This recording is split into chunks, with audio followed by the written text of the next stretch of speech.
So welcome everyone. My name is Izzy Fuqua. I'm the Adult Programs Coordinator for the VMFA, and I have been working closely with Dr. Sarah Eckhart to transition what was supposed to be an in-person two-day event in March to the virtual format. We are delighted that all of the Kamoinge workshop artists who are featured in the exhibition were able and willing to join us in this program.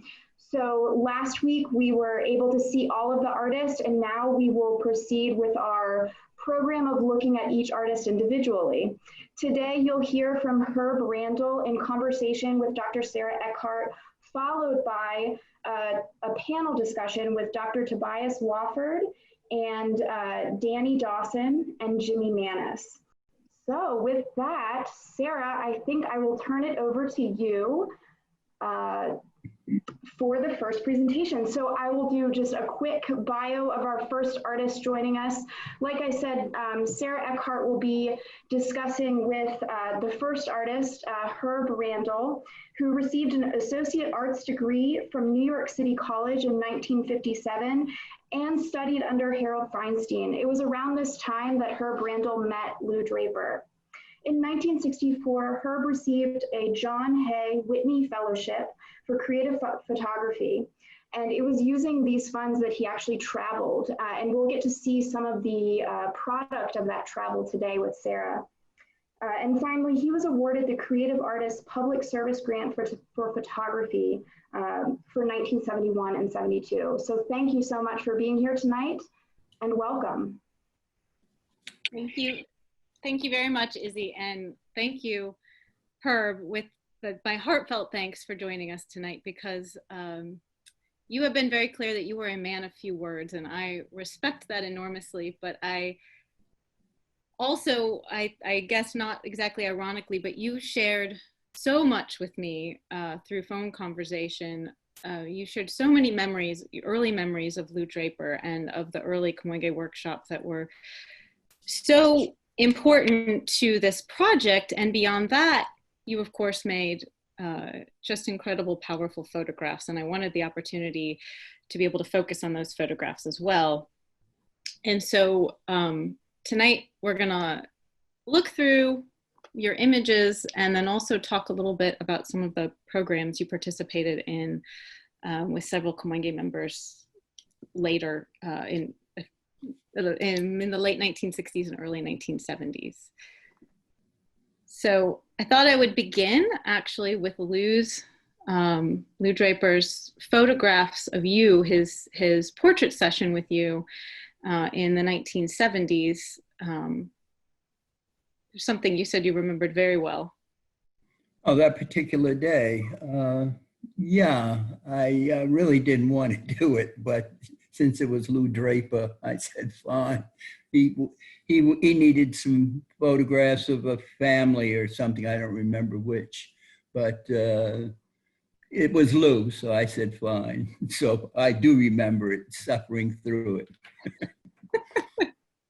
But these were some of the images that were featured last week when Romy Crawford was talking on the theme of family. And so I thought I would begin there and also begin with Lou, who knew you so well and knew that you would agree to do things for him, even when you didn't want to. Yes. And so this is a note I found in the archive with his interview he did with you in 1997. And he said, Herb, knowing you as long as I have, I think I know, or at least can figure out some of your responses to some of these questions. Some things are self-evident, but he goes on to say that he still wants to pose these questions and your responses in effect because he wants it to be a discovery for the audience. And so I hope in that spirit that is what we do this evening, that this is really for an audience to get to know you in a way that I have so appreciated getting to know you. And I thought I would just show a little bit of the longer interview, which people can find in the archive between Lou and you. But what I really wanted to begin with was Lou's description of your work before we start talking about your work, because I thought it was such a beautiful description. So he wrote as a beginning to the interview with you in 1997, In a domain where uncompromising vision reigns, her Brandel moves comfortably within its environs. As a critically adept observer, his photographs conjure, reveal, and ultimately clarify truths not commonly experienced. Indeed, as Robert Frank suggests, the good photographer sees what is invisible to others. With power and magic, forces so subtly rendered in his photographs are released so that the viewer is at once blinded and simultaneously enlightened by their eloquence. I can't do better than that. So I wanted to use Lou's words to describe your photographs. Okay. So let's talk a little bit about how you and Lou Draper met in 1958. This is a photograph by Harold Feinstein. Lou, a mutual friend who's dead now, Alvin Simon, was taking a class with Harold Feinstein, and Lou was in that class. And Alvin said that I should take the class because Harold was quite a teacher. And I was just beginning photography. And so anyhow, I met Lou through Al Simon. And yeah, that's how Lou and I met. We weren't in the same class. He was a little before me, but yeah, I think I've explained that, yeah. And do you remember anything about Harold Feinstein's class, the way he taught, or what he meant to you and Lou as photographers that were just beginning? Well, to me, pardon me, if it wasn't for Harold, well, that's difficult to say, but he was a fantastic teacher, and one of the finest teachers of anything that I've ever experienced. He was good. Specifically, I don't know. It's just he was good, and I thank him for that. Well, Harold's passed on, but he was very helpful to me personally. And as for Lou, we never really. We got together, Harold, Lou, and I, years later, and whatever. But I don't know if Lou and I ever really discussed Harold's teaching or whatever. Yeah. Yeah. And you then, and you remembered that you and Lou would go places like the Museum of Modern Art or to Limelight Gallery to Sure. see shows, but then you left because you were drafted. Right? Oh, the Army, yeah. That I was drafted in '59. I was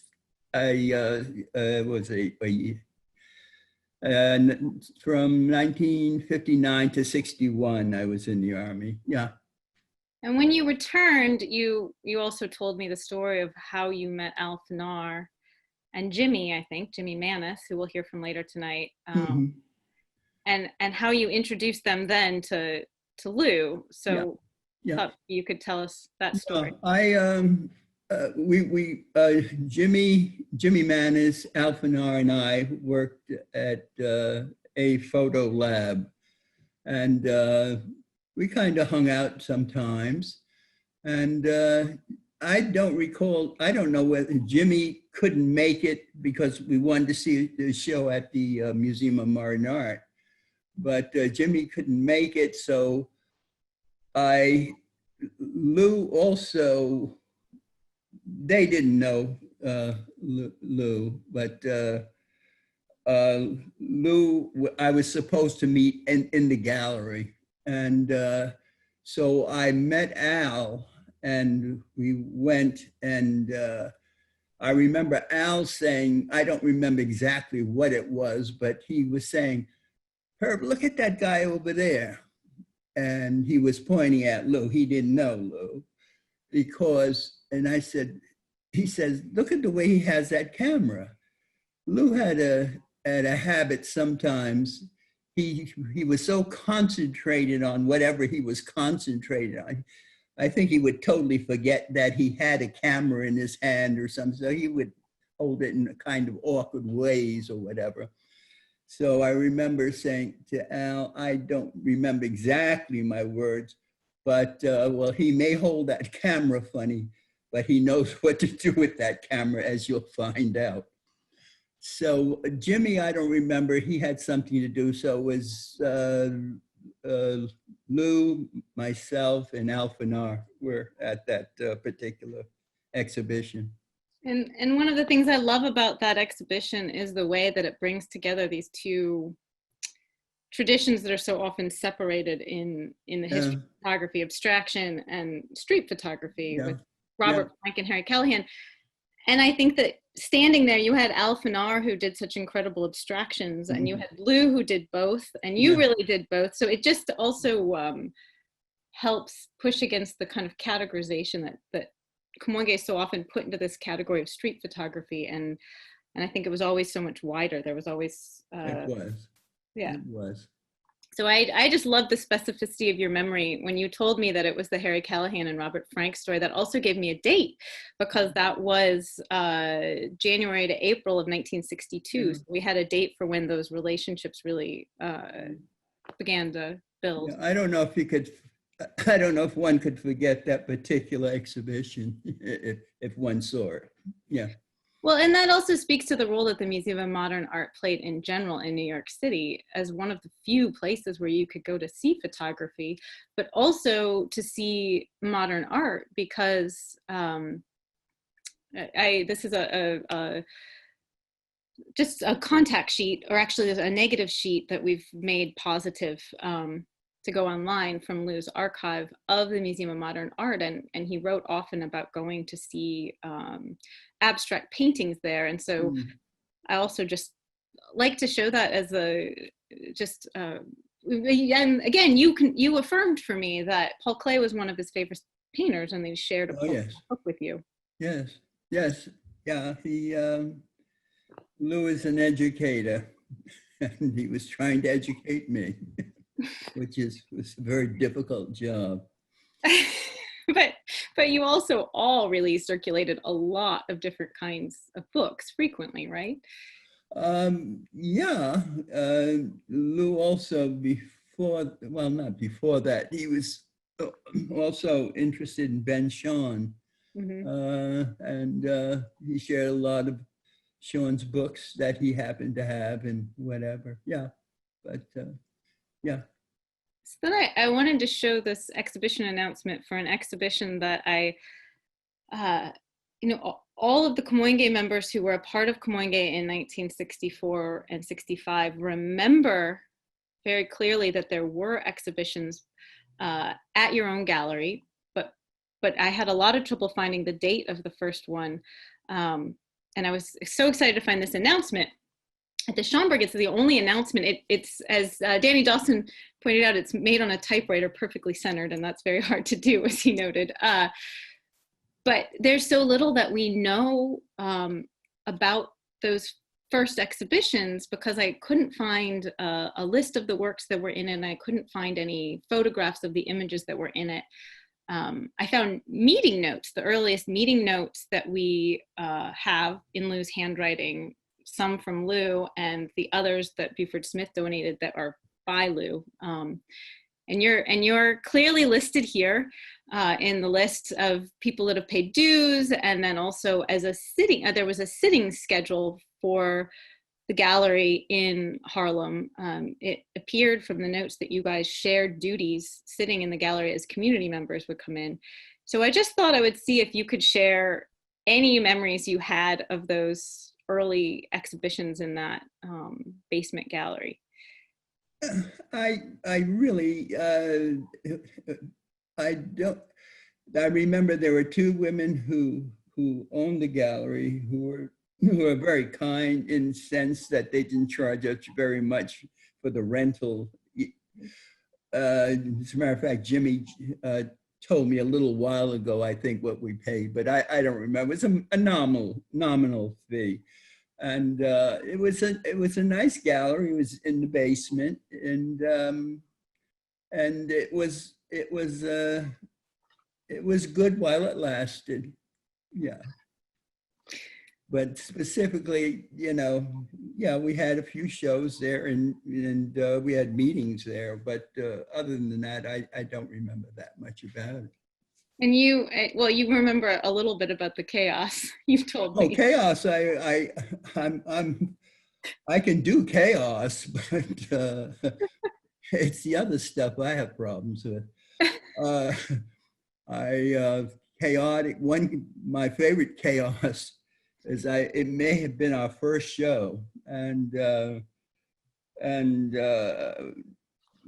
the show was the people were ready to come in and things, and somebody had wet prints up on the wall, I believe, and I don't remember anything after that. I just remember that bit. But that's one of my favorite chaos stories from the gallery. Thank you for sharing that. And I love this photograph of you that Ray Francis made, a portrait, which was then featured on the 1966 exhibition announcement. But I just love your posture there. You just think it speaks volumes. I don't know. Yeah, because I think we did it a number of times, and I was getting about tired of it after the first one. But I'm trying to figure or think about how I was posed with the hand on my chin and Lou with the hand on the chin. I don't know whether that was posed or it just happened. I don't remember, but I don't think either of us were too much in posing. So I don't know.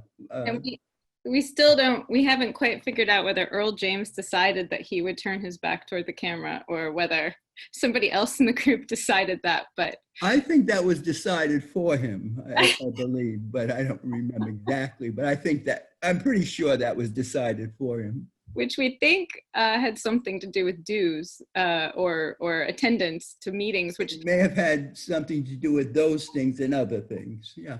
Because when I look at this photograph, it also helps. There's this tension between Kamoinge as family, like we talked about last week, but also in the beginning, it was a very formal organization with dues and with membership, and you were voted in by a founding member, correct? Yeah.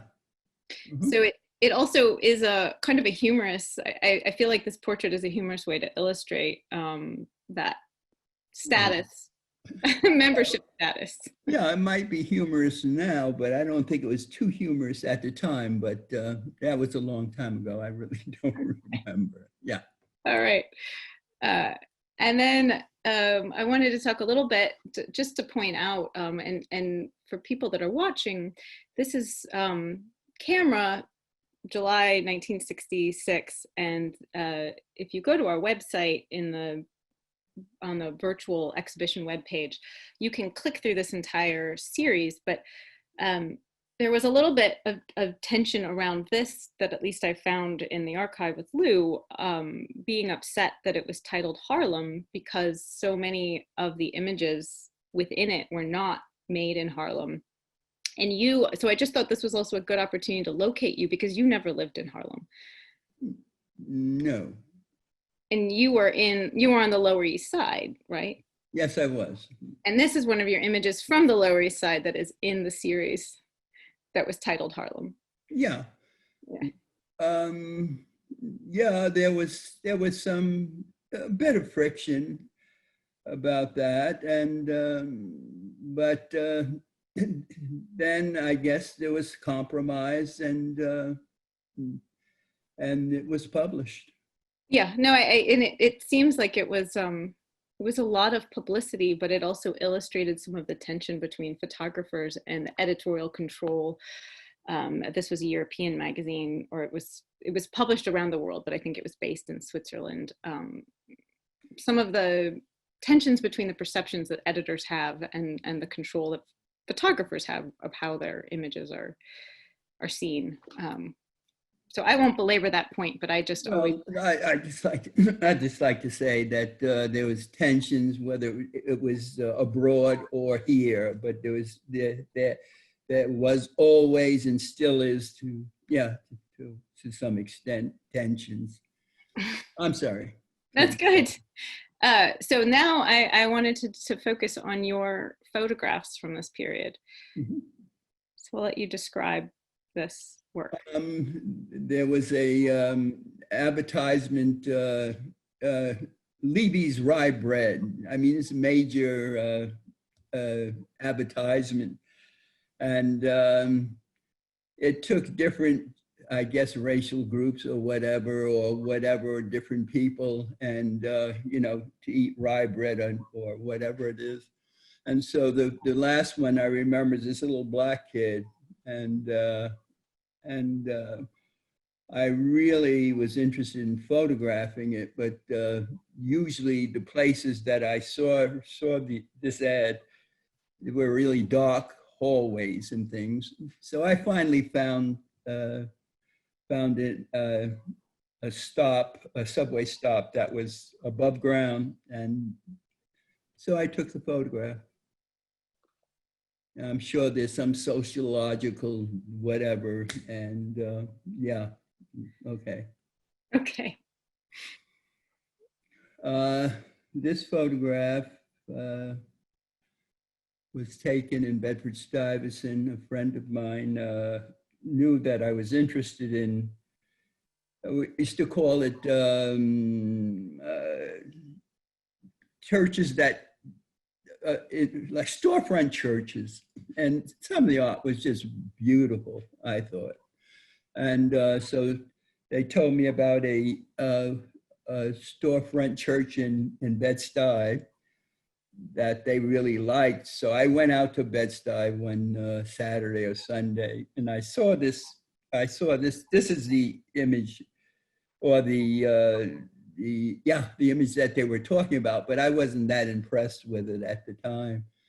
And for some reason or other, I think I've spent more time, this is difficult to explain, I've spent more time with this photograph than I have with any photograph that not any photograph I've ever taken, but it usually happens very quickly. I'm talking about what I see and what I photograph.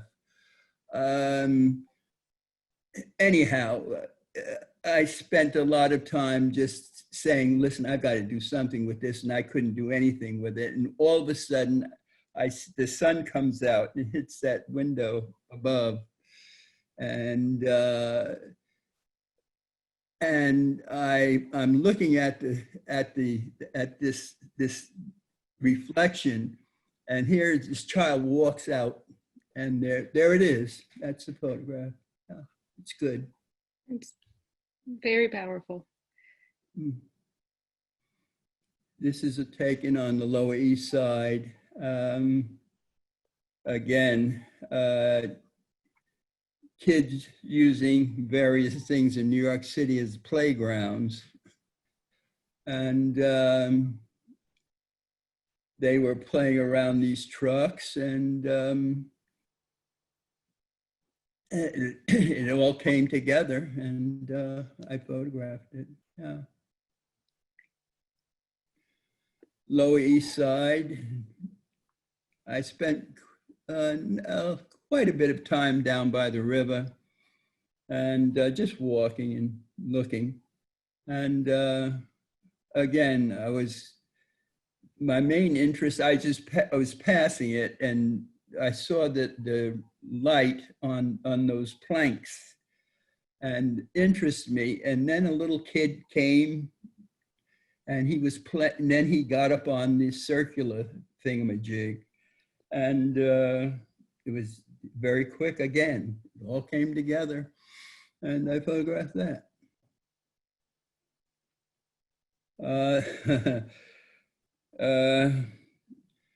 Alphanar and I early on when we worked at this photo lab, when we both had time, either on Saturday or Sundays. Al lived in New Jersey at the time, Inglewood, I believe. And so we would just, in his car, just take a ride down the coast of New Jersey and stop at different places and photograph or whatever. Nothing specifically in mind. We stopped at this one place in New Jersey, and this kid was playing in some debris. And he picked up this doll and threw it into the water. And there it is. Not quite that simple, but there it is. I was either coming to our apartment, my wife and I, or I was there. I don't remember which, but I know I have exposures before this. I took this particular one where she was asleep, and the dog, Humphrey was the dog's name, was outside. And when I was photographing her, I made no noise. And so my sound did not wake her up. She just woke up in a start, like she didn't realize that she had gone to sleep or whatever it was. And she just looked at the dog, and that's it. Beautiful. Mighty New York. I was on a bridge, and I was on the bridge actually looking for that particular street that's in the lower bottom there, to see if I could see that street, which I did. And why? Because I was taking some photographs from that street. Yeah, and there's mighty New York and slummy New York and building New York, and there's a little boy down there. Yeah, interesting, I thought. So the little boy down there, I feel like that's part of the through line through so many of these photographs, with the exception of the portrait of your wife. I feel like you have such a sensitive eye for images of children. And so that's part of why I wanted to talk with you. I wanted to show your images, but then also talk about the way that you and Lou and Jimmy and Ray, among many other members, not only made images of children, but then also were very much a part of teaching and mentoring children and teenagers a lot. So I'm gonna shift before we get completely into a couple of the later projects. I just wanted to touch on the fact that you were one of the few members of Kamoinge who went to Mississippi. But one of the things that really struck me is that when you went to Mississippi in Freedom Summer of 1964 as part of the Civil Rights Movement, that the images you made again were these very sensitive images of the children in the community. They're very quiet, very respectful images.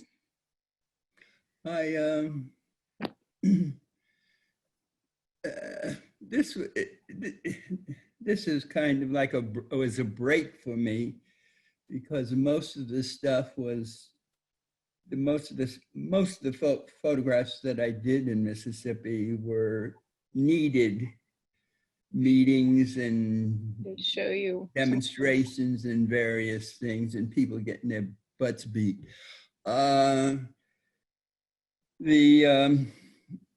And it was just like a reprieve for me that here's a child, and well, it was like I could take a breath or something, and because it was this constant horror, continuous horror, and it was kind of like a break. And you were in danger to get down there. To get down there, to be there, and to get out of there, but I made it. Yeah. This photograph was taken, pardon me, in not in Hattiesburg where I normally was, but in Palmer's Crossing. Palmer's Crossing was a couple of miles outside of Hattiesburg. It's like a suburb of Hattiesburg. And I like this photograph. Well, I like, like them. But it's, when I say I like it, it kind of for me, said something about that summer, which I can't really explain, but it said something to me and says something to me. And during that summer, you encountered this cover. I was, it was, my nerves were really pretty shot. It was really a rough summer, and many of the people in Hattiesburg would go to New Orleans on the weekends just for a break. I'm the kind of person, I'd just rather get it over with, you know, but I really just had to get out of there at this point. And I went to New Orleans for the weekend, and I went into the drugstore to buy a bottle of liquor, and there was a magazine stand, newsstand in the drugstore, and I saw Newsweek, and I saw my friends on the cover of Newsweek, and I knew I was losing it. I had lost it. I was finished, but yeah, I didn't, you know, yeah. Yeah. You mean you thought you had imagined it because you walk into a store in New Orleans and you look at a newsstand and you see your friends on the cover of Newsweek. I knew nothing about the trouble in that you know, there was I had enough troubles at the time in Mississippi. I didn't know this was going, you know, this had happened. So I didn't know. I didn't prior to this time know that there was a uprising, and yeah, they were on the cover. And it's Roy D. Carava's portrait or photograph of Sean Walker, Ray Francis, and Louis Draper. And Lou Draper. But when we look again, of course, at the what Newsweek titled the cover, we get back to this the lack of editorial control that photographers get over their images because they've titled it Harlem Hatred in the Streets. And so you have again this this tension between the photograph and the title it was given, or the headline, I guess it would be called. So I wanted to talk then just about two of these mentorship programs that you participated in. This, from 1966 to 1968, I believe, you and Jimmy Manis and Lou Draper and Ray Francis were all a part of the Youth in Action program in Bed-Stuy in Brooklyn.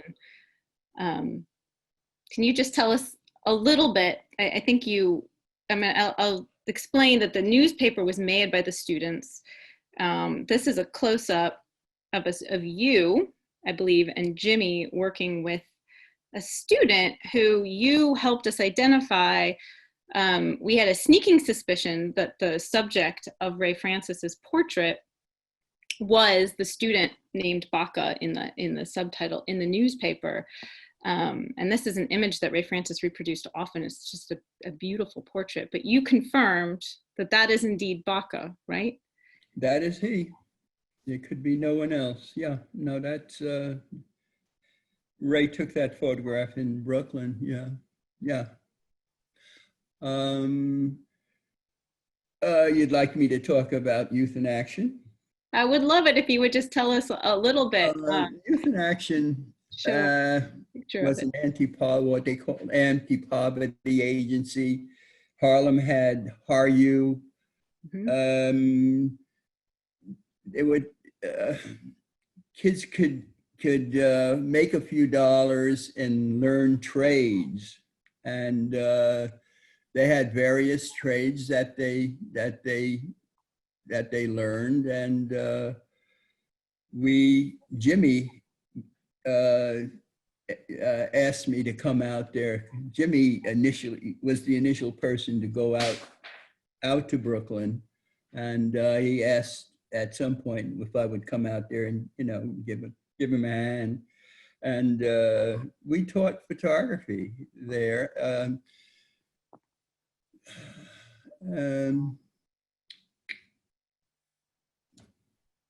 And I stop. so one of the things that if people look here, the audience can see, this is another contact sheet, actually negatives from Lou's archive. And you can see Ray Francis here and students, and then Lou here in front of a chalkboard. And it's difficult to see here, but it actually has the word truth written behind him on the chalkboard. And I couldn't help but connect that with the statement that was at the opening of Portfolio 1. The Kamoinge workshop represents 15 Black photographers whose creative objectives reflect a concern for truth about the world, about the society, and about themselves. So I know, well, I think of that as such a key image, because I think that it was not only about teaching the mechanics of photography, but about teaching this sort of truth through photography. And I don't know if you want to expand on that at all or not. No. I didn't think you would, but I don't, I'll leave it, I guess, at that is what I see you all doing through that program. And it's something then that I relate to something you sent me. I never would have known had you not put this in the mail, and it just showed up at the library. I mean, at the museum. You sent it to me at the museum, and I think you said something like, I think this belongs with you, or something like that. And I wouldn't have known about this project if you hadn't sent it. Can you just tell us what the multimedia project at Intermediate School 201 was? Yeah, just before we go into IS 201, I just want to say, in terms of just photography, certainly not just photography, because just photography is not going to get it. It's just a matter of trying to help where you can help. And that's the important thing. I'm sorry. IS2, what are we talking about? No. Oh yeah, IS 201. So this is, I'll explain, this is Ray Francis, this is Lou, Okay. this is you. Yeah. Teach. IS 21 was a state-funded, actually it was a rather revolutionary kind of concept where they had closed circuit TV, and the children would, of course, okay, let me start. I'm getting tired. You want me to give the basic summary? Was that, as you explained it to me, I think, was that it's, you guys were in charge of making the visual material, both video and photography, for the teachers to use in the curriculum in the school. Yeah, it was pretty much like a small production company where we produced visual materials for the various classes or whatever. Yeah. And we're going to talk about this more in not this week, but next week when I'll talk with Sean Walker about some of the films he made with Third World Newsreel. But one of those films that we'll talk about was called Community Control of Community Schools. And so my understanding is that Intermediate School 201 was one of the pilot projects that emerged out of Community Control of Community Schools. And part of this was a shift, an intentional shift in the kinds of visual material that were being presented to the students, so that the images they saw reflected the community they were in. And I just think that everywhere I look, as I did research, I would find Kamoinge doing these things. And so it's so much bigger than even just the exhibitions that you guys put on or the portfolios you made, but also the mentorship programs you were part of and the teaching you did. And this is a whole, like what, 3-4 years worth of students who benefited from 4 Kamoinge photographers who were producing their visual material in the schools. And so I've asked you many times, and we don't know what that visual material looked like. We haven't found it yet. I would love it if there's a scholar watching who can find the archive that has that. But I thought, especially since you're getting tired and we have the next presentation, that what I would do is just close on a few additional images of children that Kamoinge photographers made, because it's a through line. There are so many beautiful, sensitive images of children that Kamoinge photographers made. That was Lou, this is Buford Smith, and this by no means is representative of the whole group, but if people go to the website, they can see all of the images in the exhibition, and the community section has a lot of these photographs. This is Sean Walker's Portrait of a Child, Herb Robinson, brother and sister. And then I'm gonna show the last 2 images are the images made by the 2 artists that we're gonna hear from next. So this is Jimmy Manis, and you'll see this image again in the next presentation. And again, this is Danny Dawson's photograph of his neighbor. But I just wanna thank you, Herb, for taking the time. I know this isn't something you really love to do, but I am so grateful to you for doing it. Well, thank you. Thank you. You've done a wonderful job. Well, I'm very proud of yourself. Thank you. I don't, I mean that. Thank you. That means a lot. Thank you very much. All right. I am going to stop sharing the screen. And I am going to introduce the next speakers. So we are going to hear next from Daniel Dawson, who is a former faculty member at the Gallatin School of Individualized Study at New York University and is currently with the African American and African Diaspora Studies Department at Columbia University. Dawson has worked as a photographer, filmmaker, curator, arts administrator, and consultant. He served as curator of photography, film, and video at the Studio Museum in Harlem, director of special projects at the Caribbean Cultural Center, and curatorial consultant and director of education at the Museum for African Art. Jimmy Manis has taught filmmaking and held positions at the Fashion Institute of Technology and the Oakland District Community College System. His work has also been published in Life, Amsterdam News, Saturday Review, Onyx Magazine, and Liberator Magazine. Manis served as president of the Kamoinge Workshop in the mid-1960s, as well as president of the International Black Photographers in the 1970s. Dr. Tobias Wofford is assistant professor in the Department of Art History at VCU Arts. His research explores the meeting of globalization and identity in the art of the African diaspora since the 1950s, as well as concepts of diversity and multiculturalism in art of the United States. And the title of his upcoming book is Visualizing Diaspora: Africa in African American Art. And I just want to start by thanking Tobias as well, because when we planned this as an in-person symposium back in March, it was going to be, we were partnering with VCU Arts, and you were going to host a day at VCU. And so I just want to thank you for all of the work that you put into planning this, and also just wanted to mention that you were a reader for the book, and you offered us so much helpful feedback. So I am looking forward to hearing from all 3 of you now. Thank you. Hello. Can everyone hear me? I think so. Oh, yes, oh, yes. All right. Thank you so much for that introduction, Sarah. And this has actually been really a pleasure getting to know Kamoinge, because I wasn't aware of the group even really very much before Sarah started this project and brought me into it when I moved to Virginia. So, but in so many ways, it really connects to a lot of my interests. And today we're talking about global perspectives within Kamoinge. And so I begin with this map just to think of the ways, the reach of Kamoinge in a way, because it is really worldwide. And as we'll see, many of the members were traveling all around the world in their, as they were making their images.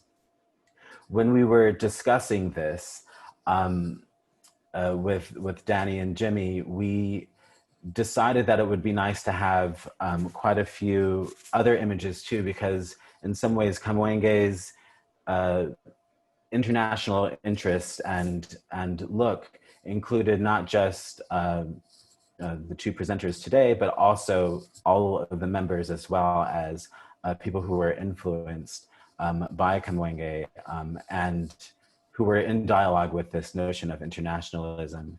And so I have put together a PowerPoint of images for us to look through. I'm sorry that we're going quickly, but as you'll see, there's a kind of a great kind of archive that is created here about looking internationally that Kamoinge is a part of. And I think in some ways, the very foundation of Kamoinge, its very term, suggests the ways in which that looking internationally informs it, right?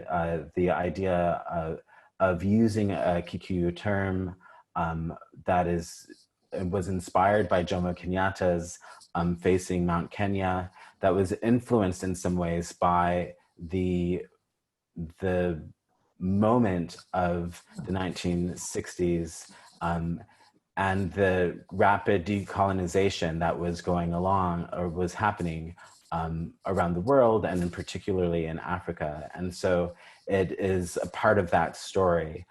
So some of the images that we see are people traveling internationally. This particular image is also of people in the United States looking globally. So we have this wonderful image of a girl in Cuba, or Sean Walker's image of an African-American Day Parade, which when you first look at it, feels like it could be in West Africa.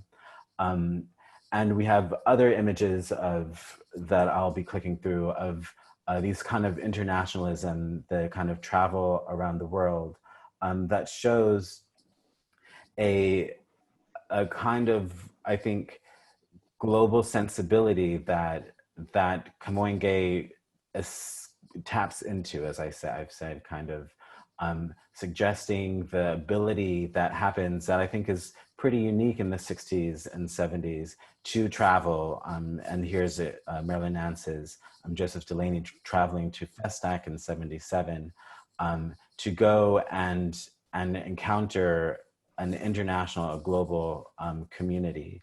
And I think that many of these images kind of speak to this, this possibility of traveling, of experiencing images. And then of course, for me, in a lot of ways, what I find wonderful about some of these images and the works that were being produced at the time is that they also could be found in journals and magazines. And so it informs, you don't have to necessarily travel around when photography is circulating.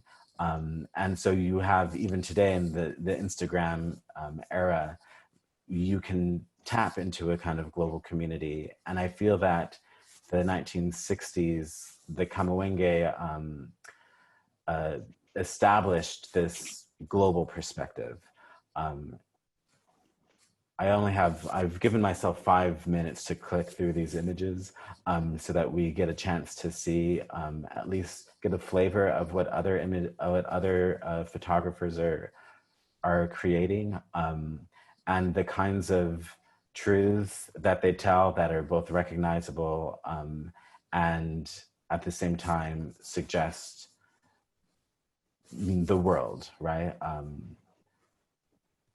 Frank Stewart on this one. Frank Stewart's, yes. This wonderful Frank Stewart's back. This is a wonderful image.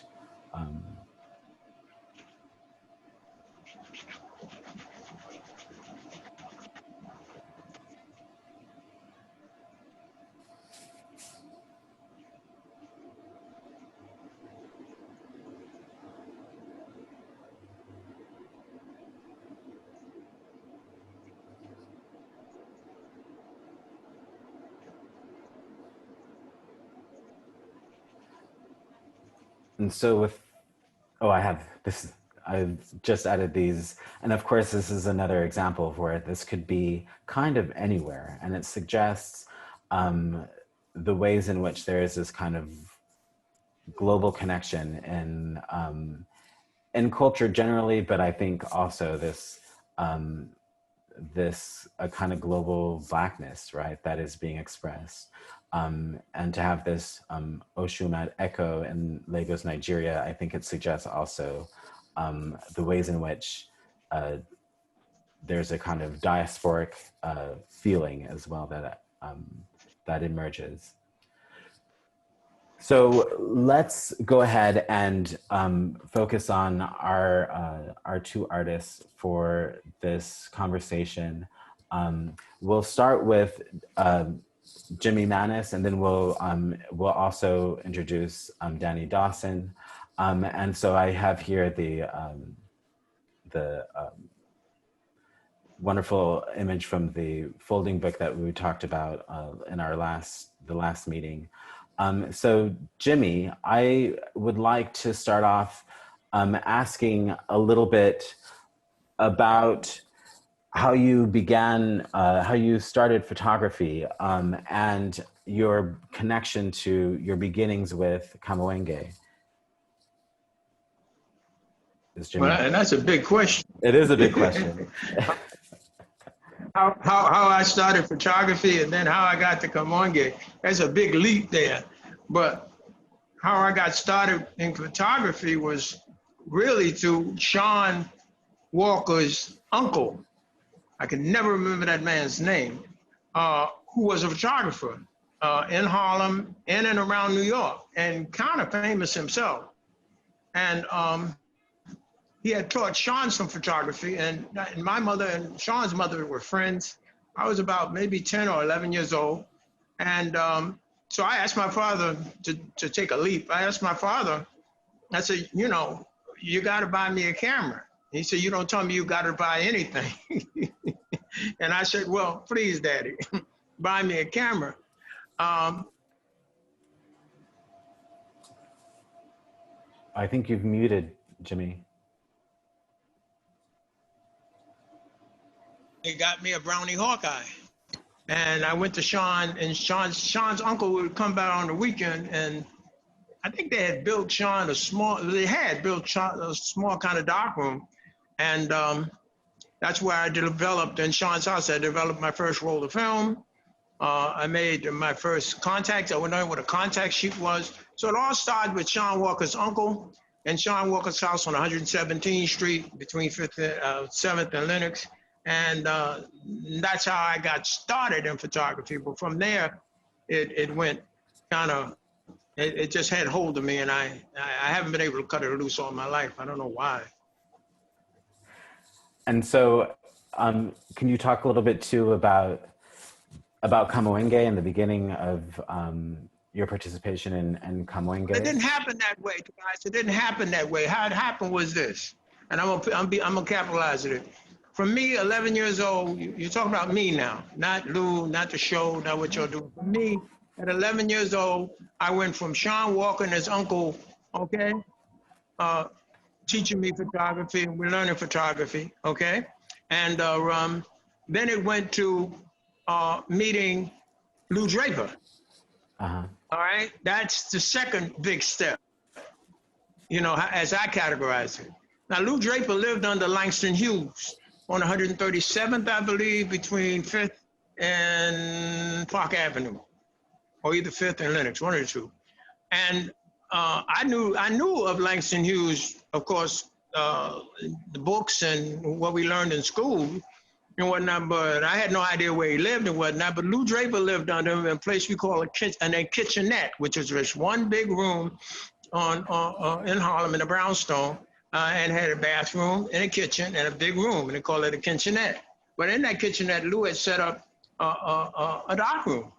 And when I met Lou, he said, look, because he saw what I was doing with Sean, and he said, you got to come up to my place. I got to teach you how to print. I said, I know how to print. But then I went up and I fell in love with his blacks, his whites, and I saw his first prints, and I said, oh my God. You know, what I was doing was dime store stuff. And he, you know, we would meet in spare time, and he would teach me how to print. And I'm jumping a little bit, but I got to the point where I was good enough that I thought to go for a grant. And of course, I wrote for the grant, and I came back and showed it to Lou. And Lou said, and it was a New York State grant on something, or I think it was national, no, it was National Diamond, it was New York State, for art, photography, painting, whatever. And he said, you gotta go upstairs. I gotta show this, what you've written out, okay, to Mr. Hughes upstairs. I still didn't know who this person was. So he took me upstairs and introduced me to Langston Hughes. And, you know, a few times in my life, I had been awed and kind of peed on myself, but you know, what he had written and then what I had known of him, and here I was in his house, was then a big thing for me. Well, to make a long story short, he rewrote the thing for me and whatnot, and I got the grant. And so that's the second step. Now, the third step was the International Black Photographers came out of Lou, me, Lou teaching me and Herman Howard how to print, to the International Black Photographers and meeting Roy DeCarava. So that's how it went. It went from me to Brownie, Mr. Hughes, Lou Draper, Mr. Hughes, International Black Photographers, the International Black Photographers, boom, jumped into Kamoinge, then jumped into what it is now. Okay, talking about Kamoinge, Lou Draper, et cetera, et cetera. But for me, it all started with Sean Walker, his uncle, 117th Street, and Sean's house in a little dark room his uncle helped us build. It's interesting to think about that in terms of the image right here that we're looking at, because it's 117th Street, but also with these like kind of rich blacks. And I wonder do you feel like you would say that this image comes out of that experience with printing with Lou? Definitely.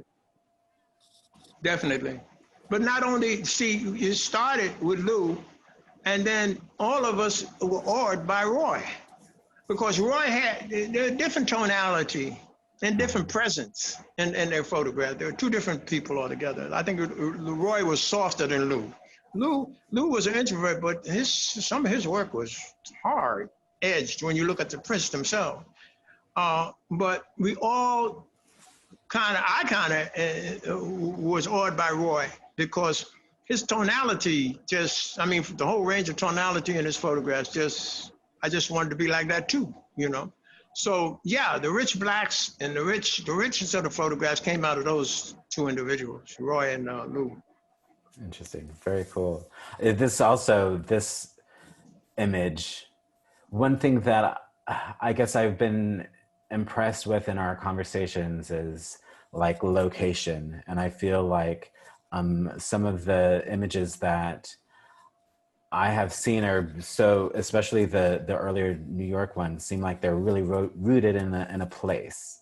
And I was wondering if you'd be interested in talking about this and maybe even making this image, how you captured it. Well, you know, like Herb Randall says, you know, these things don't come from drafting. You know, some sculptors, they have to lay out a draft, and some painters, I know they draft out a whole lot of stuff and whatnot. But with the kind of photographs that we were involved with, what you call street photographs, which the establishment called photojournalism, what we call street photographs, were just happened, man. It happened, and I was walking down the street, and it happened. And I'd like to say that it was a spiritual thing with this photo, because this is one of my favorite photographs. But what struck me the most was the pain that this human being must have went through to get to where I could take a photograph of it. And there's a whole lot of pain, even though his back was to us, or his back is to us in this photograph. This is a broken human being. And then the wall itself is so structured, so in place, so linear and very, you know, horizontal and cubical and all the shit that you want to talk about. Stuff you want to talk about in a structured photograph. And so the two things just grabbed me. Yeah, it's wonderful. I mean, it's a really quite a You can striking go on and image. talk later on.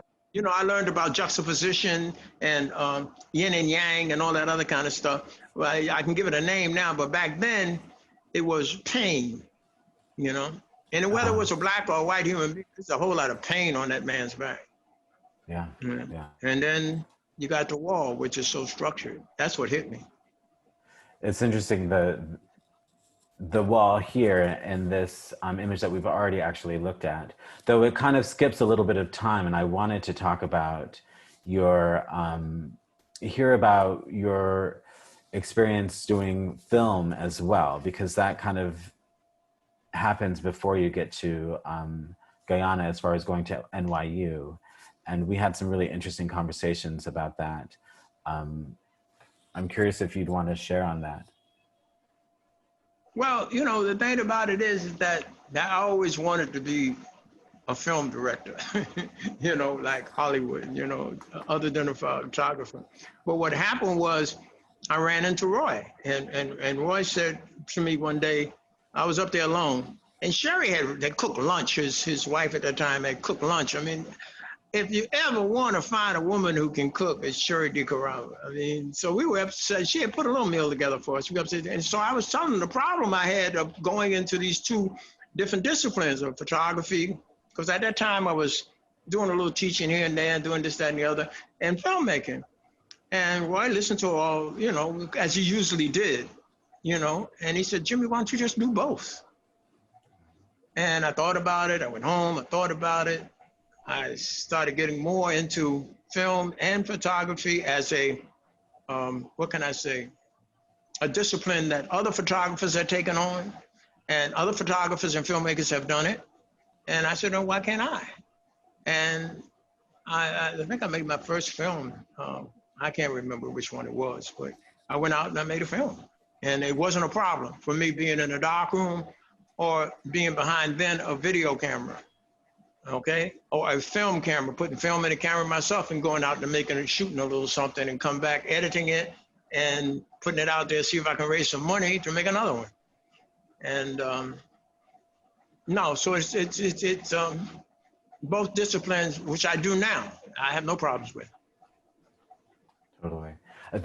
It's interesting too, the experience at NYU, because from what I understand, you're going there, you also encouraged other members to have access to NYU. And so I guess there's a notion of kind of helping each other, right? Like the working together. But you see, here again, Tobias, here again, you have to understand from the very beginning, all right? You're going back to the beginning now, all right? People helped us and told us, me, to go out and help somebody else. Sean's uncle, Roy, those two ladies that rented us the gallery, the Europeans that came and whatnot, inspired us and stuff, even though there was some problems with the presentation and all that. But they inspired us. Just so the thing about it is, it's not really a big problem when you say, I got my foot in to NYU, and I got my foot in to a woman by the name of Ruth Logan. The anti-poverty comes from part of my life comes in Brooklyn, because she was the head of populations for Youth in Action on Fulton Street in Bedford. And I was the photographer, her photographer. She chose me, okay? And she helped me get into, she knew the director of the film program at NYU. I can't remember his name. I should remember it. I can't. It was Robert right, Robert Saudet. She and Rob, let me just digress. I know I'm going over. But Ruth Logan was a very light-skinned Black person. And I say that in a way that she was light-skinned, she was very proper, she always wore hats, she was thin, she was almost white. But she loved Black people. She was Black people. Once you get to know her and hear the first few words out of her mouth, she was Black, okay? Black American. And so she said, well, there's, to jump a bit, she said, there's a program for you up there because you were running around with these films and stuff. I said, program where? She said, at NYU. She said, I want you to go up. So I was reluctant because it would take me out of Brooklyn, take me away from the things I was doing. I was making some money under her too. And I always did like money. I don't know why. But, and so I went, I sat down with Sada because at that time, they were interviewing quite a few so-called minority people to come in, and they were screening them because they didn't want any of the newspaper black people coming in messing up their program. In other words, people coming in who have a drinking problem, a drug problem, family problem, knives, guns, all the stuff that you hear about black men, blah, blah, and women back then on the negative side and whatnot. So they screened us, and they screened me. And Ruth said, I heard later on to try, you take him or me and you gonna fall out. He's good. And they took me. And when I got in there and I saw the equipment was there and the opportunity to work with other people from other discipline, and I ran into Fred Arnau, who was Jewish, and then a brother from Russia. And I said, oh God, I gotta go to this program. But then I said to myself, I gotta get more Kamoinge in here. And that's what I did. I just told him to come, man. And we got him in. And it wasn't me just getting them in. It was Ruth Logan. If I told Ruth Logan that Danny Dawson was all right, you got in, because she had lines of Sadat. And it's the same with the other people that I got in down there. So it was not just me. It was Ruth Logan, the whole poverty program, her being the public relations director, the lady who was the head of the poverty program was behind it. And so if, they had to take, there was no screening for Danny, I don't think too much, or the other people that came in. And it worked out successful for everybody. Excellent. Well, we can follow up on talking about going to Guyana, and this is maybe a good time to segue to Danny's beginning of the story, and then have it meet You mean again. to tell me I ran over into Danny's time? Let me get out of here. No, I'm not saying that. Hey, Danny, I still want that picture. See the picture that's on the screen right now, Jimmy? The one on the screen right now, I love this photo. This is a great photo. You got it, baby. Okay, go do your thing, man. I'll keep my mouth shut.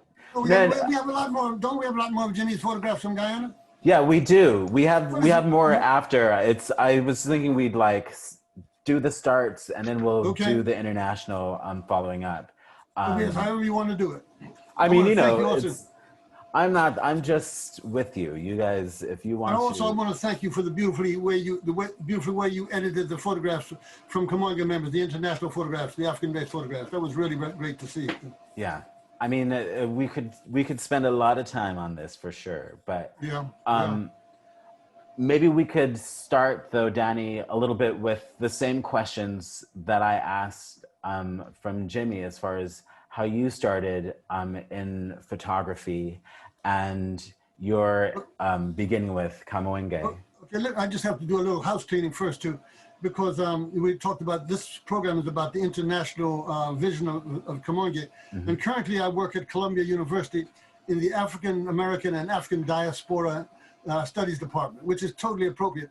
But also because of the director and 5 other people there, Farah Jasmine Griffin, the director, Robert O'Mealy, Stephen Gregory, Sean Mendoza, and Sharon Harris. The Columbia University, that department has become our home for the last 10 years because of their vision too. But what's even more funny about that is Stephen Gregory was also taught by Lou Draper. He's a photographer who was taught by Lou, so it's incredible. We forgot to mention that Lou also used to print for Eugene Smith, one of the great American photographers too. So when Jimmy talks about Lou's printing, how beautiful it was, how influential it was that to all the major top photographers too. It's incredible work for that too. But unlike Jimmy and Sean and a few others, I started late. They started at 11 years old. I started at 14. So it's funny because I started with my father. My father was a photographer, but he was an amateur photographer and he had a dark room in the basement. But also I didn't like the way he printed, because it was kind of all grays. It didn't have the full range. It was kind of printing that Roy DeCarava would like. Roy thinks there's no whites and no blacks. There's only grays. And so he printed just like that too. But I studied with my father, then I studied with my brother. My brother was taking a class at the Newark School of Fine and Industrial Arts. And I went to Arts High, which was downstairs beneath that school.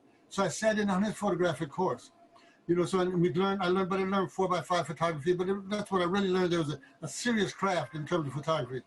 And then when I went to Columbia and I studied under Ralph Hattersley, again formally, and after that, Ralph Hattersley introduced me to Lisette Modell, and I studied with her at the New School. And then finally, because of Jimmy, I went to NYU's Graduate School of Film and Television and studied there with Paul Caponegro.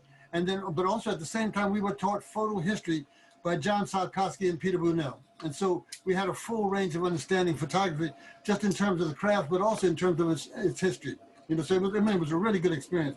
And it's really funny because my experience with Kamoinge it started earlier than I knew. I worked at the Black Arts, which, as you pointed out earlier, the whole kind of sense of internationalism was coming out of Harlem, was coming out of Black people who were seeing the African countries become independent, and a new pride in Africa was coming about. So I went to the Black Arts. I started in the Black Arts with Mary Baraka in '65. And it was funny because we acted like we were bringing art to Harlem. And we were quickly interrupted by Elambe Brath and Kwame Brathwaite, who has had a resurgence of his work recently, say, no, we've been here since the 50s doing what you think you introduced. So you're just interlopers, you're coming late. And they were right, though.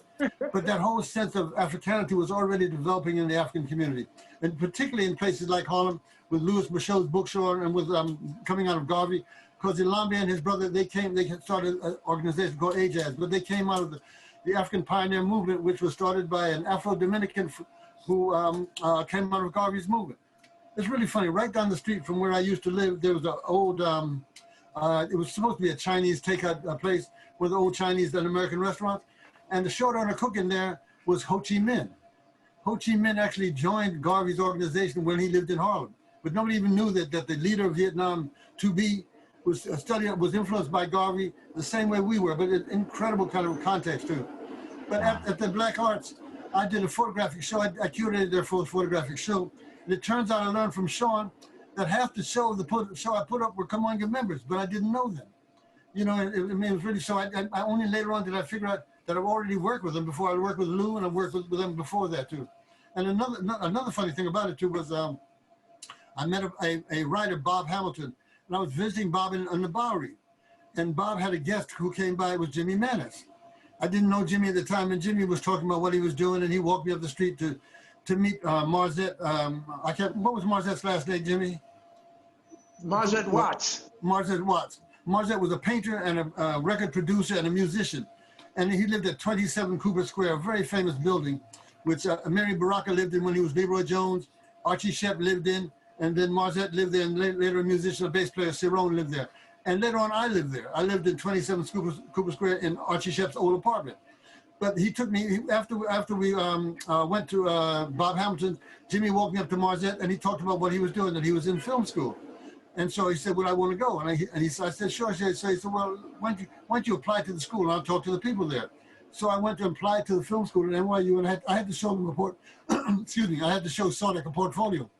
But it's funny because after I got there and they let me into school and I became a member of the school, the other Black classmate of mine was Lou Draper. So then I realized that's how I got to know Lou. So Jimmy was instrumental in that. And after a few years of working with Lou at NYU, Lou asked me to join Kamoinge. And it's like he asked me to join in '70, but I think I joined somewhere around '72. Because I'm not quite sure about those dates. But it all came about because of Jimmy walking me down the street and talking about what he was doing, introducing me to Marzette, and then asking me to apply for NYU's film school. Interesting. That's a long story. That's a lot. It's a great story, though, and it's great to have it. It's much more than that, and but what you have to, and I know I'm getting it on Danny's time, but what you have to understand is that we were taught all along the line from our parents and every way to help somebody else. Mm-hmm. I agree. But also, I forgot to finish what I was saying about Columbia. It's Farrah Jasmine Griffin, Robert O'Meally, Stephen Gregory, Sean Mendoza, and Sharon Harris. The thing about them is that when I was talking to Farrah, when she was director of another program at Columbia, and I was saying, you know, Kamoinge is looking for a place to meet. So I said, we have this whole problem. She said, why don't you meet here? I said, well, I don't have keys. She said, well, I'll just talk to Sean, he'll give you some keys. So all of a sudden we had a place to meet just because of that help of a kind of another Black person in an institution of power, you know. who just said, you need a place to meet? Meet here. We have the place. And so, I mean, it's incredible how that all ties together too.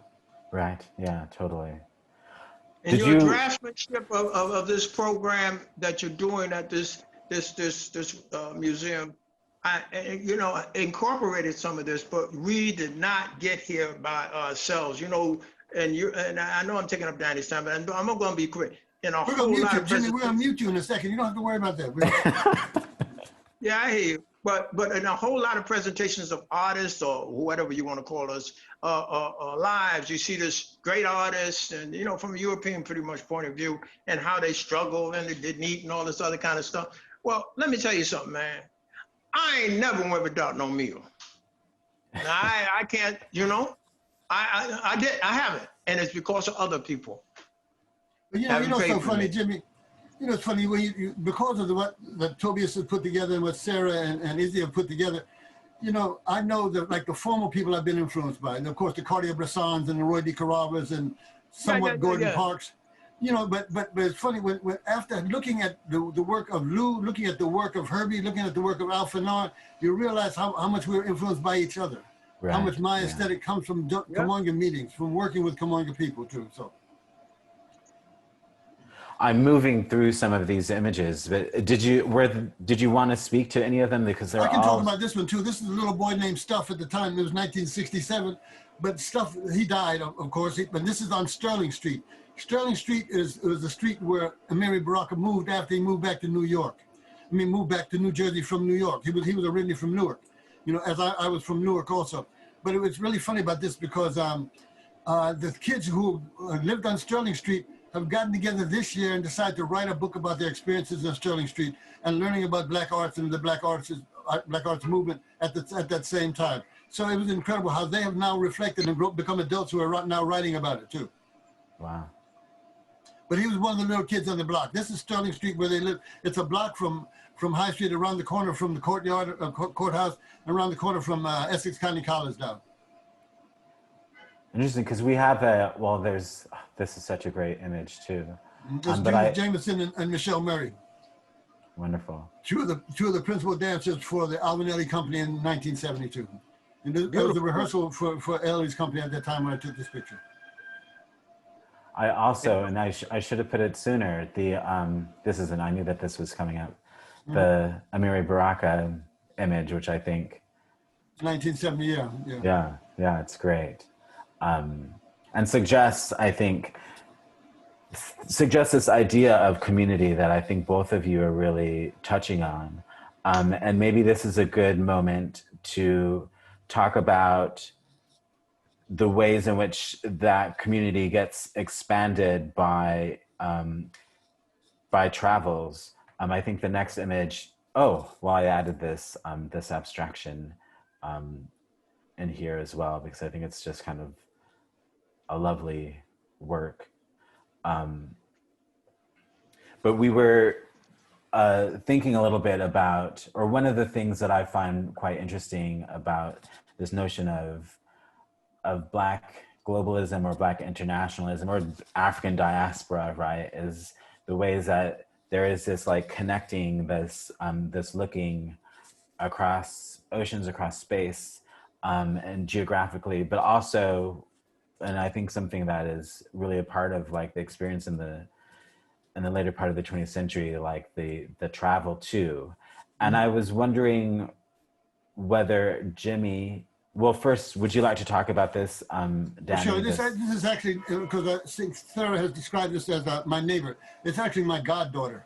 Huh? And it was, her father was my closest friend. Her father was a brilliant artist, Charles Abramson. You know, and it was just, I was playing, because I studied Egyptology too, and I was just playing with the idea of the kind of Africanity of Egypt. And so I decided to do these kind of overlay photographs. But this was done on Polaroid film, shot with a Hasselblad camera, but multiple exposures. So I'd have to take the pictures in the Metropolitan Museum. These are pieces of artwork in a vitrine, and then I had to like lay out the shapes in my head, and then come back and take a portrait of Ola Ife. So all on the same negative too. So. On the same negative, wow. Yeah, it's one negative for that too. So, and also I didn't have the skills to do multiple negative printing like Jerry Yulesman used to do. I couldn't do that. So it was either just to do multiple exposures on just one piece of film. they do it that way too. But just taking, I think she must have been about 7 or 8 years old, you know, in 1972. Beautiful. I was wondering, Jimmy, if you could talk a little bit about your travel to Guyana, and because we've already looked at a couple of your images from Guyana, and here we have bag ladies. I'd like, I think, to talk a little bit, or for you to talk a little bit about how and why you traveled to Guyana. And I have a few images for us to look through. Well, Tom Feelings. I was making a film on Tom Feelings here in the States, and Tom had wanted to get out of here, and he was impressed by what was happening with Forbes Burnham in Guyana at the time. And when Burnham came to power, Tom said, "I'm gone."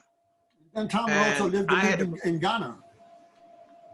He had been in Ghana before that, yes, under Nkrumah and stuff. And so, I mean, I really got into Guyana by Tom, because I wanted to finish my film. And when I went down there, I was so impressed with what was going on, to make a long story short, impressed with what was going on with what Burnham was trying to do and what they were offering Tom in terms of the kind of artistic freedom that we just couldn't find here.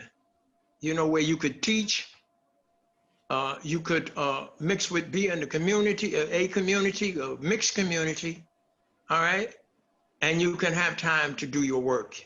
And the pressure that we had felt here in the States with what was going on with racism existed in Guyana, but not to the extent it existed in Harlem or on Broadway here in New York or in the States. So I jumped at it. It took a little time, and I finished a film on him down there. And they asked me to come down, and I brought Bill Green down, who was a big influence on me in terms of my whole experience in Guyana and before and after, and helping me do films. And Bill is passed now. Great filmmaker, great teacher, great person. Mm-hmm. And he came down and he helped us build darkrooms down there. He helped, and the thing about it is we were doing the same thing we were doing in Brooklyn years ago with the anti-poverty program, really. Because when I walked into the darkroom they had down there and whatnot, again, I almost peed on myself. I said, no. And so the director of the place said, what do you mean, no? I said, y'all got to find some money for me. And he went out, the director of that part of the cultural part of the government, and found some money for us. And me and Bill built a darkroom there and a darkroom up in Linden. We wanted to build another one, but there was some political problems there, because the third one we wanted to build was mostly in the East Indian community, which we had no problem with. But then, if you know anything about Guyana, Black people coming into Indian community to teach anything, back then presented a few problems to some people, not all, okay? But, so we didn't complete that project quite that much, and it was turned over to some Indian folks. But the two darkrooms we built and the other programs we ran with the film were very, very important, and it was because of Tom Feelings. Here's a picture of Tom Feelings, and then one of his show, which I think it connects to kind of what you're saying as far as the ways in which people, or you and others are traveling there and helping to build dark rooms, also like having exhibitions. Like, I think the ways in which there's like this exchange, right, that becomes that you are a part of at this moment, I think is really quite fascinating. Toby, as you know, it's funny, Jimmy brought me down to work on a film in Guyana. A film he did called Agro Seasman, which was a feature, and it was actually almost like an NYU production too, because the cameraman was Fred Arnold, Jimmy's friend also, who was in his class, but it's when I got there, I was talking to some guy who was like a co-director, came with the Guyanese government. And, you know, I asked him, Jimmy, why do you have this Portuguese? You know what they call Portuguese for almost like the kind of white population of Guyana. And so I was talking to him. He, you know, I said, he said, are you Guyanese? I said, no. He said, you look like you could be. I said, but I have Guyanese family here. So I said, oh, John McWatt. He said, oh, Uncle John. Turned out he was my cousin. You know, so I mean, it's really funny. Don't go anywhere on the planet and do wrong. It'll be your cousin. No, but it was an incredible experience too. Follow you. Oh man! And the thing about it is that I brought my daughter down after a year or so down there because of problems here in New York with her and whatnot. And almost the very same week, she realized at that age that she could relax for the first time in her life. Mm-hmm. Do you understand? It was a revelation for me too. Because I remember waking up in the morning, and you could hear little kids going to school, and they're just skipping and singing and laughing and playing, and this kind of joy of children, which you don't have here. You have kids are mad and disgruntled about something, arguing on the way to school. They aren't.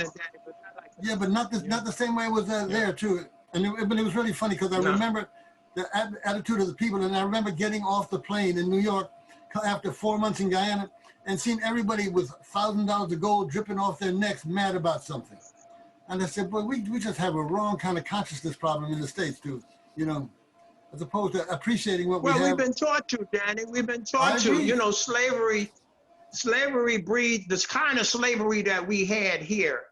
Once you travel in the third world, so-called third world, not only in Africa, but when you go to Egypt and places like that, and even beyond and whatnot, the colonialists and the slave owners and slave breeders, I don't know what happened in this country, man, but they had a special place for the black people here that they did. And I know the British were just as bad in Ghana in some cases as they were here, but it wasn't the same thing, man. And you have to live there to experience. They treated the people down there, even though they were slaves, in a different way. I know it wasn't all good and stuff. I think it's also related to the ratio. I think it was directly related to the ratio of Africans to Europeans in terms of how the treatment turned out in a later run too. So the more Africans you had, the more it became that. Yeah.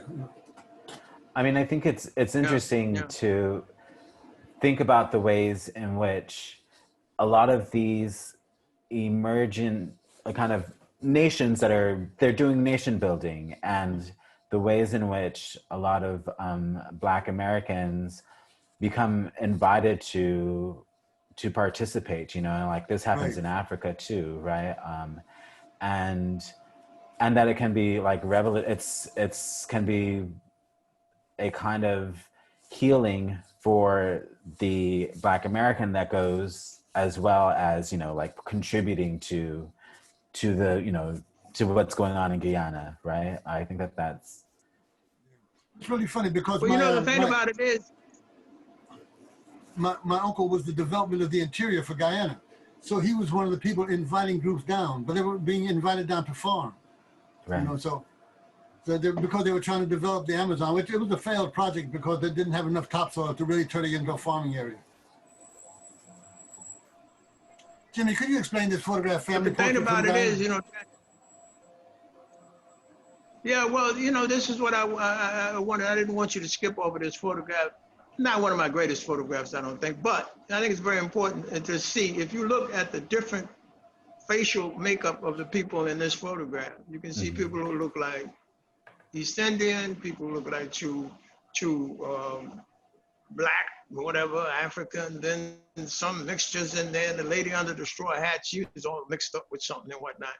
And this brought me in touch, this whole thing of living like this with this racial sort of mix down there brought me in touch with Hanley Case, who was the head of Guyana Gazraj, which was under Burnham, was the automobile company that brought in all of the automobiles. Burnham had set this up, and he put a Black man in charge of it for sale. Well, not all, but quite a few of the automobiles that were on sale in Guyana. And this was a project that Burnham was pushing to try to get Black people involved with the upper echelons of big business, big business. You know what I'm saying? And Hamley was at the helm of it.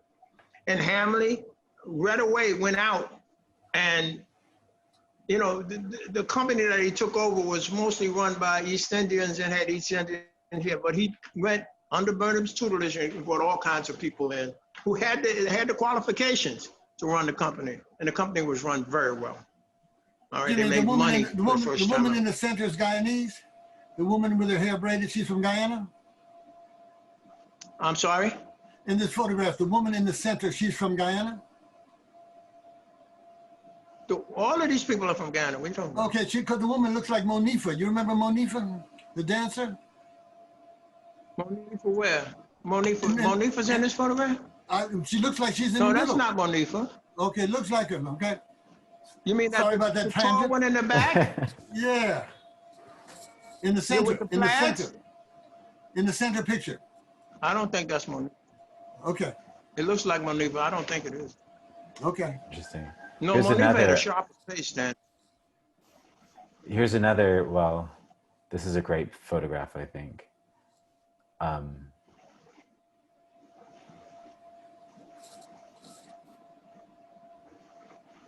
Did you want to say anything about this one, Jimmy? I don't like that photograph. Ah, okay. What about this one? I mean, it's a photograph I took for reasons and stuff. You go back to it. We can talk about it. I can talk about stuff I don't like. Yeah. So go back. Everything I shot wasn't great. You know, go back a bit. Go back. Can you go back? Go back? Yeah. To this one? Or what? Yeah. Now, let me just run up real quick. I'm not going to take long. You know, if Roy saw this photograph, go back, man. Why you keep going forward? Go back. I mean, go to that photograph. Let's to talk which about one? some negative stuff. Which In other one? words, that particular photograph, if Roy had saw it, can you go back or go forward? Whatever. Or is this the one? Please. Can you see it? No, the one after that, the one with the white bar running down it. Oh, right. The next photograph. Right, stop right there. Don't go nowhere. Okay. All right. This photograph here, if Roy had saw it, okay, why you keep moving? I don't understand. If Roy had saw it, no, hold on a second. Now, if Roy had saw it and whatnot, he would have threw it on the floor and stepped on it, you know, and walked away from it. But what I liked about the photograph is that it kind of said to me, you know, the black people moving in and out of a doorway, and it always had that kind of calling from me. But I don't think Roy like this boldness of white in the front that doesn't say anything to him. You know, we would have said anything to him, but the photograph still haunts me. You can go on. You know, I don't like it though. Not something that I would exhibit. Interesting. You know, Jimmy, what's funny about this photograph? This is a shark. I remember when we got off the plane, you said, let's go get something to eat. The only place open has shark. You took me to a fried fish place.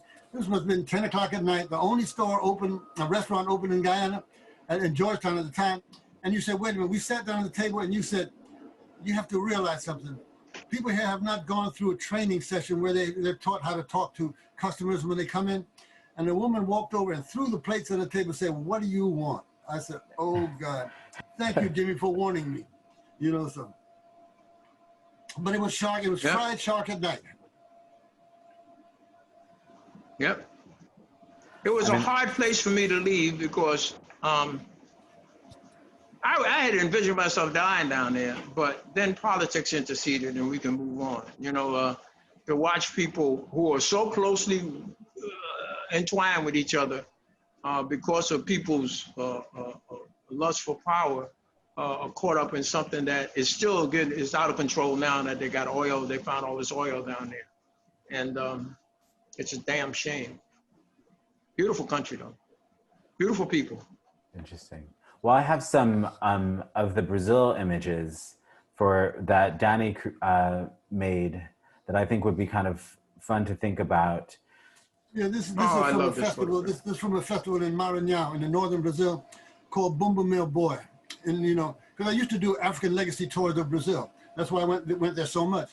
We'd go to Rio, to San Luis, and to Salvador Bahia because they had the largest population of black Brazilians. And this was an old festival. It's one of the oldest festivals in Brazil. I think started in the 1700s, and it was really started as a enslaved parody of the slaveocracy, making fun of them. And it goes through different modifications. They call it Saltakis, I mean different accents. And the first one is Zabumba. Zabumba is the older, more African one. The next one is called Matraca, and they use big clappers. It's an Indian-based one. And the third one is orchestra, and it's kind of European influence. So you watch the progression from an African creation in this this culture, and how it gets absorbed or modified and it becomes a part of the popular culture too. But again, this is the caboclo da fila, the kind of mixed blood of the Indian, of the ribbon, you know. And it's the whole story. It's a kind of strange story about an enslaved African Francisco who wants to, his wife is pregnant, she wants to eat tongue. So there's a prize bull of the Bumba male boy. The boy is the bull, and that the cow. It's the prize bull of the slave owner, of the master of the favela. And so he goes and cuts the tongue out of the bull, and the bull dies. You know, so because he feeds it to his pregnant wife, who that's what she wants to eat. So then they go try to revive the bull before the master finds out, and they get put in trouble. And so they bring in all these people to try and revive the bull. They bring in the Western doctor, and they bring in all other kinds of doctors. Finally, the only one who can revive it is a Native American doctor. And that's a different caboclo. That's the caboclo de pena, the caboclo of the feather. You know. So, but this is one of the people who works in the favela, not the favela, but on the plantation. But it's the caboclo of the ribbon. But incredibly different music, incredibly dense, and incredibly beautiful and colorful too.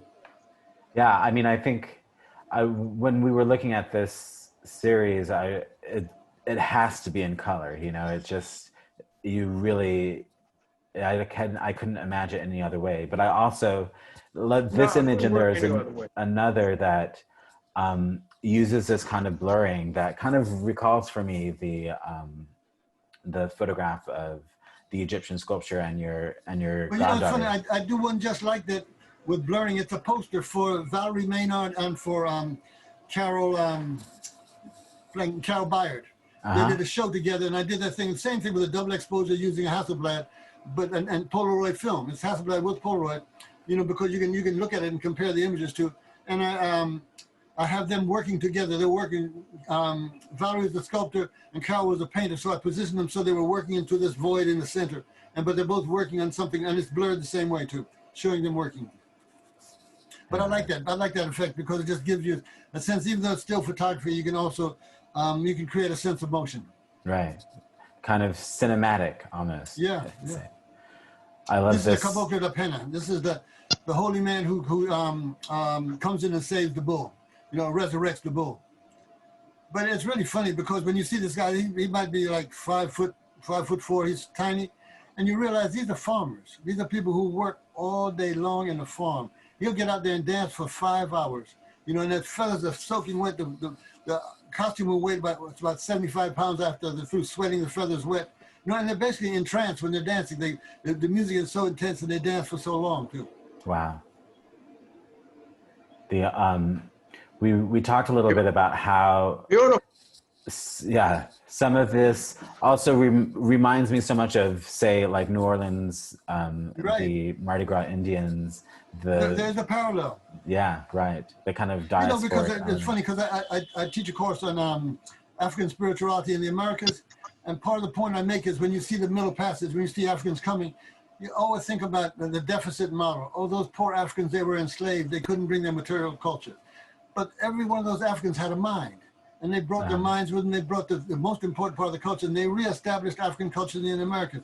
And that's why it's so strange when you talk about what's African. Why is it not American? Why is it called Creolized too?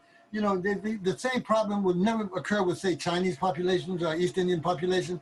They would consider what they had created in the Americas as part of Indian culture. In terms of Africans, what we've created in the Americas is still part of African culture. Even though it might have some influences from elsewhere, the thing that unifies it, the thing that's very foundation is African ideas. Right. You know, from actually from jazz to hip hop, we're talking about the same thing. You know, exactly. You talk about percussive dominance and social commentary. That's hip hop. This is the caboclo de boy. It's a young lady who's part of the part of that whole caboclo series too.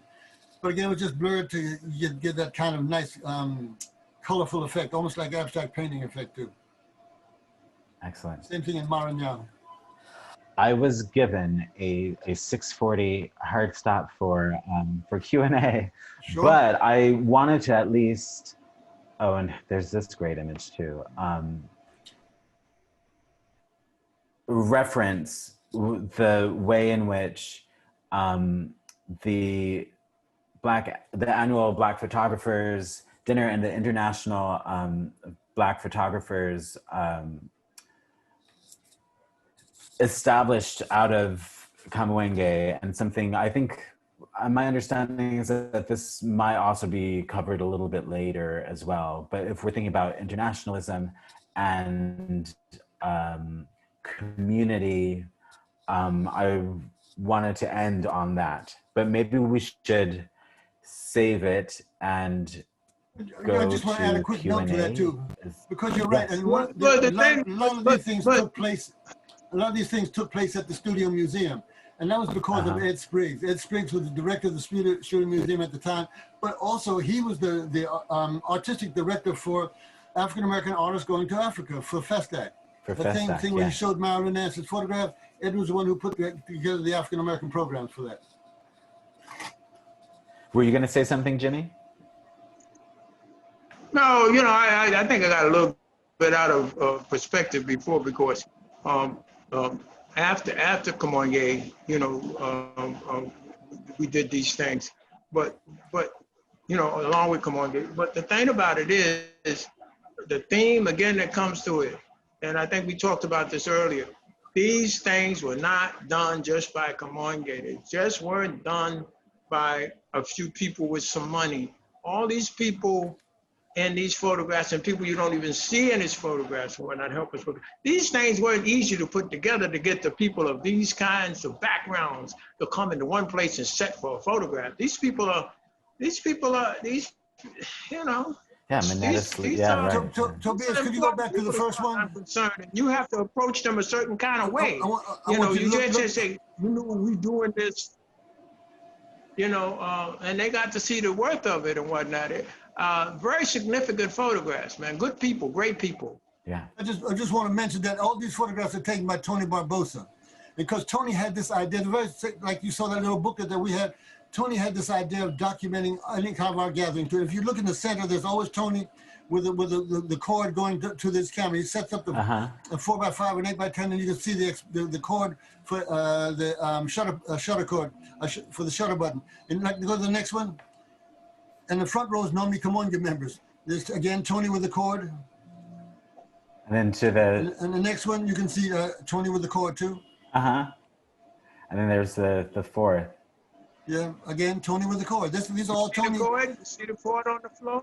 Yeah. This is all Tony's idea that what we do is of historical importance and it should be documented. Well, one thing I'll mention is, and maybe I'll let, when we go into the Q&A, Sarah tease out the details, but the VMFA and Sarah are working on documenting all of the people photographed in the work, and they're kind of drawing from everybody to find and identify everyone who, most of the people it seems have been identified on these photographs, but there are a few that have yet to be identified, and so they're working. Even looking at this one, you can see Hugh Bell on one side, you can see Chuck Stewart on the other, and next to Chuck is someone whose name I can't remember, but he was a photographer for karate magazines. Wow. And Monita's sitting right in there. Hugh Bell behind Monita is Kwame Brathwaite. I mean, it's the density of the top photographers in the African American community at the time. Yeah. At least in New York City. But actually, some people would fly in from California for these meetings or for these dinners. Excellent. Well, some people gave us money. Some people gave us money at that time to the lady who was giving money, taking the money and stuff for us to go along. And these were European people. And they were kind of highly upset that they weren't in the photographs. We had to do some explaining to them. So, this is African history we trying to do there. And they said, well, you didn't say that when you took the money from us. It was kind of cute. we had to do something to get some money. Well, we paid them back in other ways. We paid them back in other So ways. so I mean, funny because they got mollified. they were also established as a kind of homages to. So this one is for the Smith brothers, Morgan and Marvin Smith. You know, but the other ones did Chuck. I think the first one did Chuck Stewart, and then they did James Vanders. They did quite a few. Did Roy and I think Gordon Parks one time. So incredible. Great. Yeah. And all these people were internationalists. You know, I mean, when you talk about Vanderzee and of course Gordon Parks and then the Smith brothers, these people were internationalists long before we were internationalists, right? You know, I mean, Vanderzee himself can be looked upon as being an international in terms of what went through his studio. You know, it's. Yeah, I think of his photographs of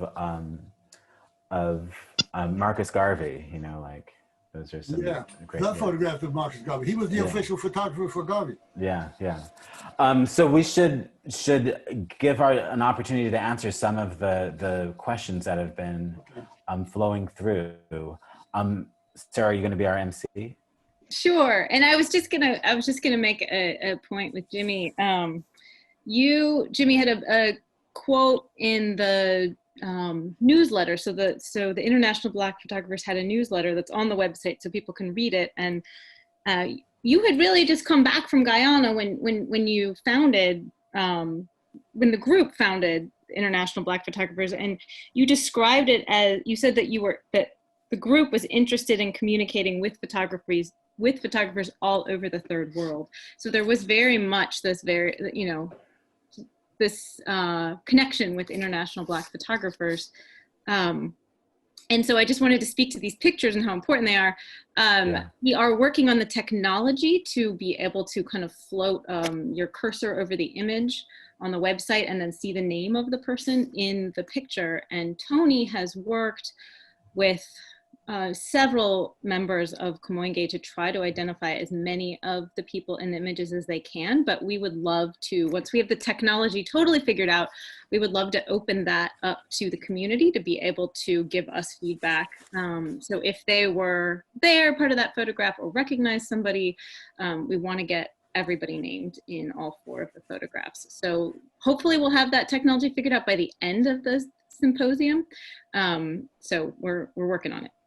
I mean, I think it's such a great idea, you know. It's just like, as both Danny and Jimmy is saying, it's like a condensation of Black brilliance right there, you know, as far as photography is concerned. And so they're incredible. Yeah, incredible photographs. Okay, so one of our first questions. Could I add something too? Could I add something just before we move on? One person who was very mad at us, who was a Black person that wasn't in the photographs, was Tom Feeling.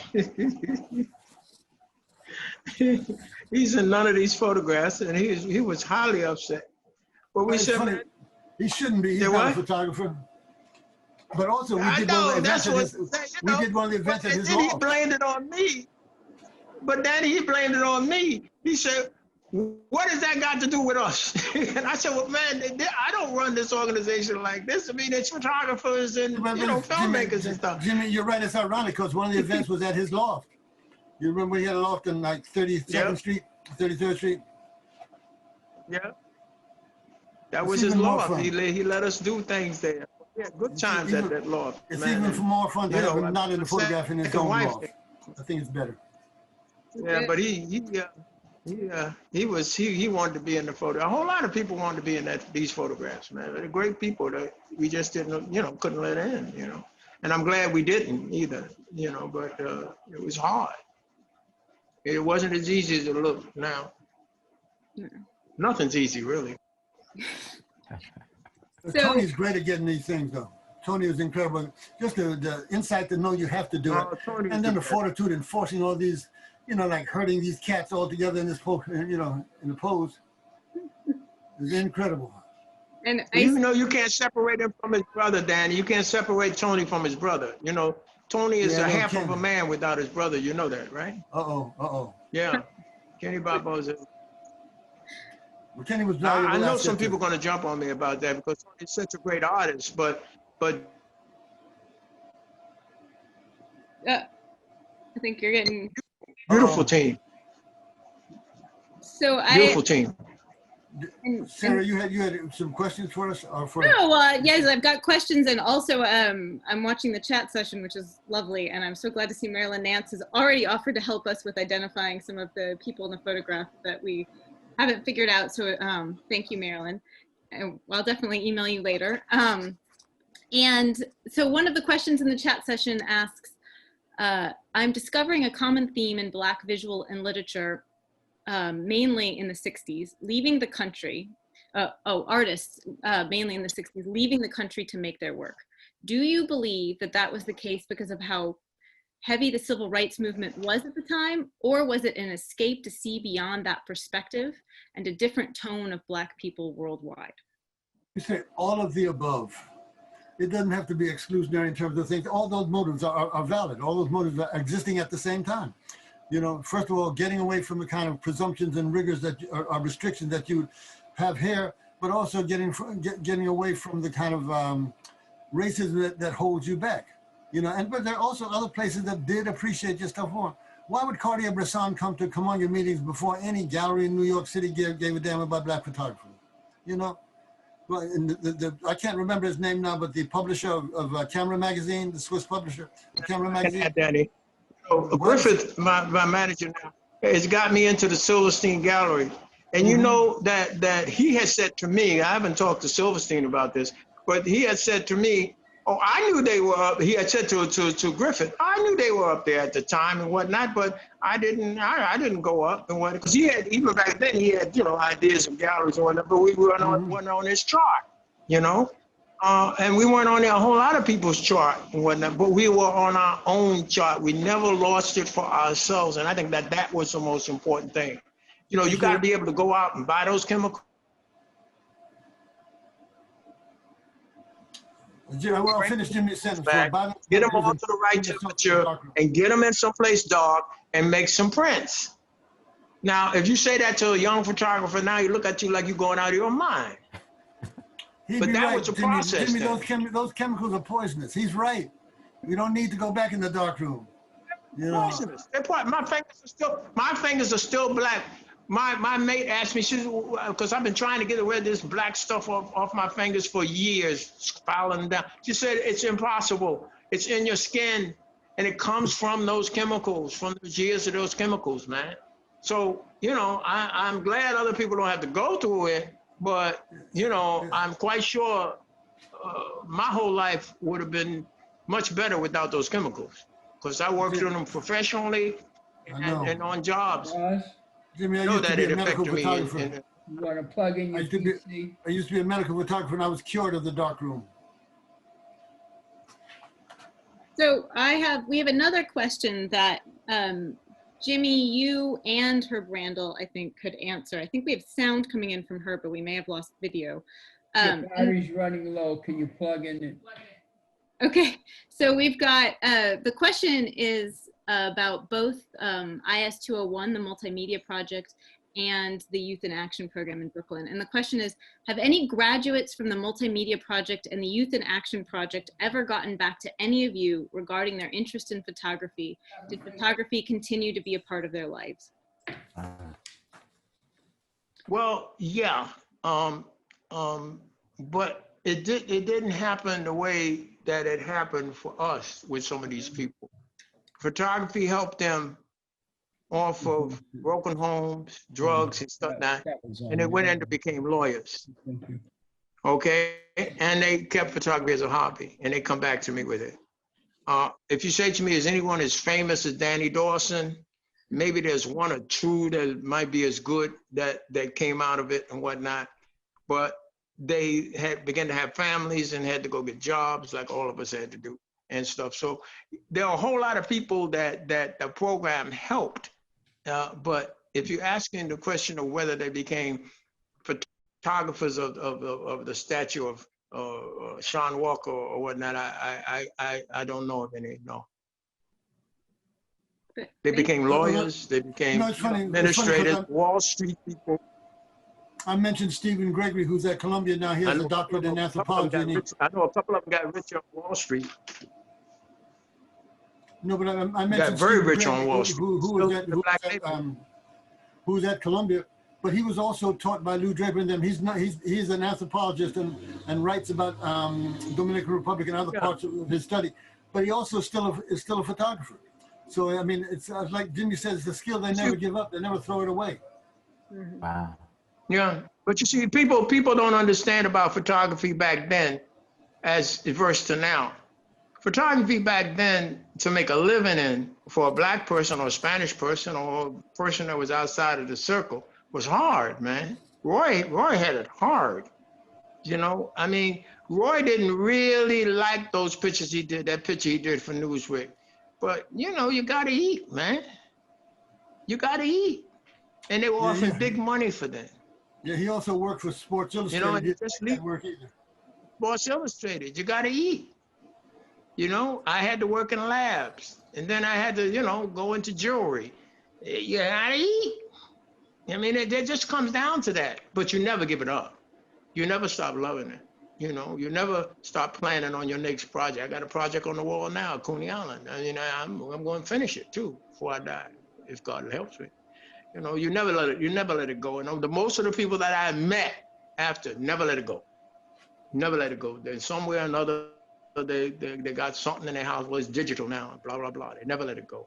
So we were successful. You know, Ruth Logan and the people who ran those programs, they turned out some great people. Like I said, the two of them, well, they out of Wall Street now, went to Wall Street, made big money from Bed-Stuy. Can't think of their names now, but their names are down in Wall Street. You know, they went down and made some money down there, but they never gave up photography. So that might be a good lead into another question. In making your photographs, did you think of yourselves as witnesses? Witness? Witnesses. Nah. How you mean that? I don't understand that question. I'm reading it from somebody else, so I'm not exactly sure, but I think the question somebody asked that question. Okay, I got you. I'm sorry. Yeah. No, we couldn't be a witness. How could you be a witness when you were part of it? How could you witness? What are you talking about? I don't agree. I was a witness. I'm sorry. No, I'm sorry. Could I finish? I'm sorry. I'm getting aggressive on the question. The question was, do we look upon ourselves as being witnesses? No, we didn't. I'm sorry for where I went on, because that kind of took me off. A witness is a person who comes from outside. What? I disagree. You can be within the culture and also witness the culture. You can be both.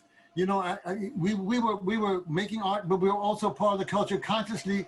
Like this picture Tony took right here that we're looking at. This is a witness. This is someone claiming the event as something that should be documented. He's not doing it from the outside. He's doing it from the inside. This is also a witness. You know, I was constantly working as a witness. I was working for Black culture when I was shooting. So you know, even though I'm trying to make art, I'm still trying to make it serve a certain kind of political and social purpose. And, you know, actually, James Baldwin, one of the most beautiful essays that nobody reads because it's hard to access, is accessible in the 3rd volume of the Black Photographers Annual, was James Baldwin's essay on the photographs in that volume, and he called it Truthful Witnessing, which is I thought it was a beautiful title, and I won't argue with James Baldwin. Well, I won't argue with James Baldwin either. I think that Langston Hughes has a whole kind of lines that lead toward that witness thing, but I don't like it. I agree. Well, yeah, but I don't look upon myself as being a witness. You know, if you take the shot of the guy with the back to us in that wall and whatnot, I felt that pain. I didn't feel like I was a witness to nothing, but you know, I knew. Wait. Now, when you say you felt that pain, you're talking as a witness. You're not talking as a photographer. You're talking as a witness. I'm talking as. There's no pain in graphics. Stop. There's a pain. I know what I'm talking about, Dan. I felt it. No, let me finish. I felt it as his brother, cousin, nephew. That's what I felt mostly when I saw most of the photographs that I took that really are painful photographs or joyful photographs, is that you know, the little shots I have of kids and whatnot, I felt the joy as their cousin, their friend. Right. But you never talked about the work as formally. You never talk about the work, okay, this is just composition. This is the grid in the background. This is a foreground subject that cuts against the grid. No, you're talking about who they were as social people in a certain environment. That's witnessing. That's not being an artist. You know, you're already constructed a thing based on being a witness. But we just don't, it's semantics, because we just don't use the same terms for the same activity. And I love, this is a, I feel like. This is a Kamoinge meeting. This is a Kamoinge meeting. That's what we did. We thrashed out ideas. You know, Eleanor Roosevelt wrote that she liked people with ideas. She didn't like people who talked about people. She didn't like people who talked about events. She liked people who talked about ideas. Just a disclaimer, Eleanor Roosevelt was not a member of Kamoinge. I just want you to know that. No, but I'm talking about what she said. Come on, Jimmy, there's humor. There's humor on the planet. She would have been welcome. She would have been welcome. She would have been welcome. She could she would have been welcome. Well, I think this is a beautiful place. We've just gone over 7 o'clock, so I feel like this sample of this conversation gave us a great example of a Kamoinge meeting. And but I think it's also great because we had more time to look at the photographs. I know we ran over, but I like the fact that photographs go by slower and people can see them. So I want to thank you all, and then also tell people that a lot of the themes we've discussed tonight, I think, will carry over into the conversation with Sean Walker and Alan Siegel next week, where we're going to be talking about the intersections of Sean's photographs in the Kamoinge workshop and his film work with Third World Newsreel. I think we could also talk about Sean's sense of archival. It's very much like Tony's sense of documentation, Sean's sense of constructing an archive. Absolutely, and we didn't mention, I don't think, that both Herman Howard and Sean Walker went down to Guyana, and that you guys held an exhibition in Guyana of Kamoinge work. So we had way more than we could fit into our time. But and Tobias, thank you for the preparation. I know we bombarded you with stuff late, you know. No, it was great fun. This was amazing. Yeah. If I could just jump in. I would like to just add before you leave, don't forget Roy D. Carrabba, please. Okay. We won't. Beautiful. Thank you. Izzy, Sarah, thank you. Thank you. Tobias, thank you. Thank you so much. Jimmy Manning, even Jimmy Manning, thank you, Jimmy. Thank you. Okay. Witness. Right. Talk with y'all later. Thank you.